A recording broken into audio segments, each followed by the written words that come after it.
Welcome back to the KOAM Morning News on Fox 14. Special guest in the studio. I'd like to introduce Jacqueline Boucher. Jacqueline, thank you so much for your time this morning. Thank you for having me. Jacqueline is a graduate teaching assistant at Pittsburgh State University. That's also where she has her bachelor's from as well. And she's here to talk to us about a very important project coming up tomorrow. We're going to roll 10 a.m. Overman Student Center at PSU called Silence Promotes Violence. If you were to run into somebody on a street corner and they're like, "You're Jacqueline Boucher. I heard you were putting on Silence Promotes Violence." How do you describe, and ultimately, what's your aim and what's your end goal for tomorrow's symposium? My end goal would be that people walk away from this event having a greater knowledge of this is what domestic violence looks like in our community. It's not something that just happens in big cities. It's happening in Pittsburgh, it's happening in Joplin, it's happening all around us. So that they can get those skills to maybe help someone out or maybe even recognize it themselves. A lot of victims don't realize that they're in the situations they're in because we don't talk about it. So we don't know what it actually looks like. You brought up earlier, this is kind of bringing people out of our comfortable zone, out of our box. And this is actually part of Jacqueline's master's project. Yes. That she's putting together. You had to step out of your own box. Yes. To tackle it. Why? What prompted you to say, this is the track I want to go down?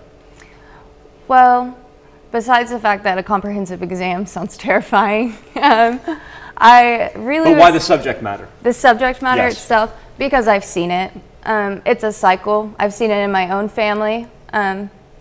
Once it happens to one person, it tends to continue down the line, and it's something that won't stop until people are educated about it. I want to reiterate, this is free and open to the public. Yes. Begins tomorrow morning. It runs from 10 to 1 at the PSU Overman Student Center on campus. And I'm going to get to that simulation there at the bottom here in just a little bit. But first, I'd like to talk about the panelists that you have coming on and kind of how you went about rounding them up and convincing them that this was something that their effort and their expertise would be important, and especially, and I want to reiterate this, on a college campus.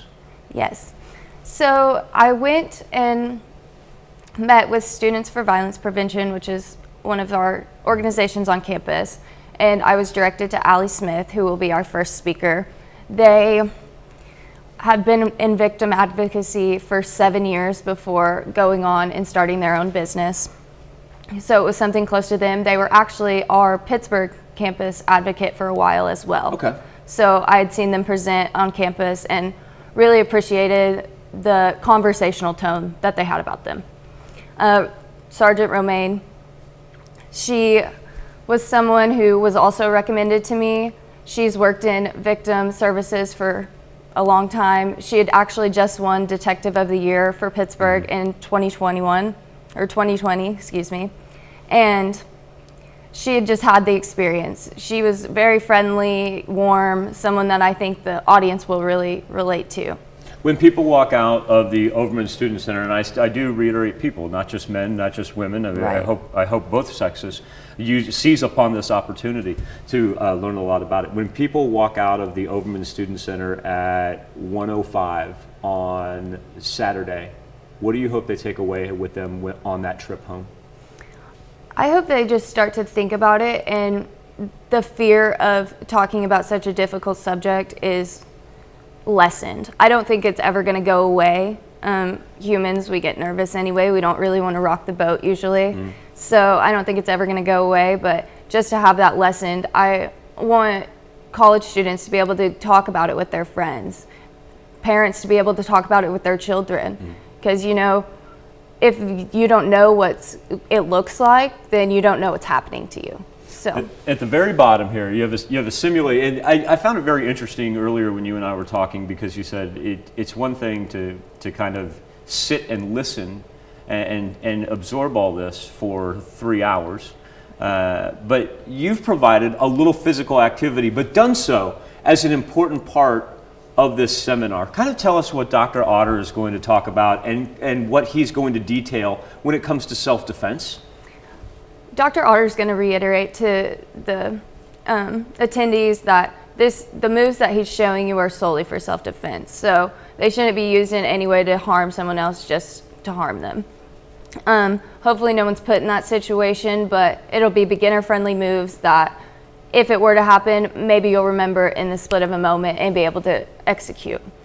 He's also going to modify them for anyone with disabilities, all skill levels, all athletic abilities, so that hopefully everyone has a little piece that they can walk away with to even make them feel safer walking down the street or in their own homes, if that happens to be the case. And maybe one of those things that they pick up on and think to themselves, wow, I really see the importance of these self-defense moves. Maybe this is something that I should invest a little more time and energy in as well. Jacqueline, take us through the particulars once again as this all starts tomorrow morning.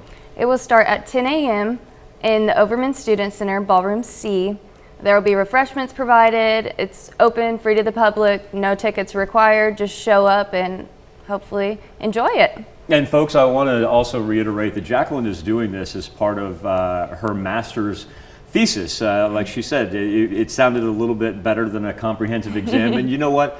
I think the fact that you're involving the community and tackling the subject like this is much better than a comprehensive exam as well. So I thank you for doing that. Thank you. Jacqueline Boucher, she is a graduate teaching assistant at Pittsburgh State University. Best of luck to you tomorrow. And once again, folks, it's free and open to the public. There's really no excuse not to go see Jacqueline and that fine panel. Thank you. You can find all this information at komnewsnow.com, and we'll be back with more KOM Morning News on Fox 14 right after this.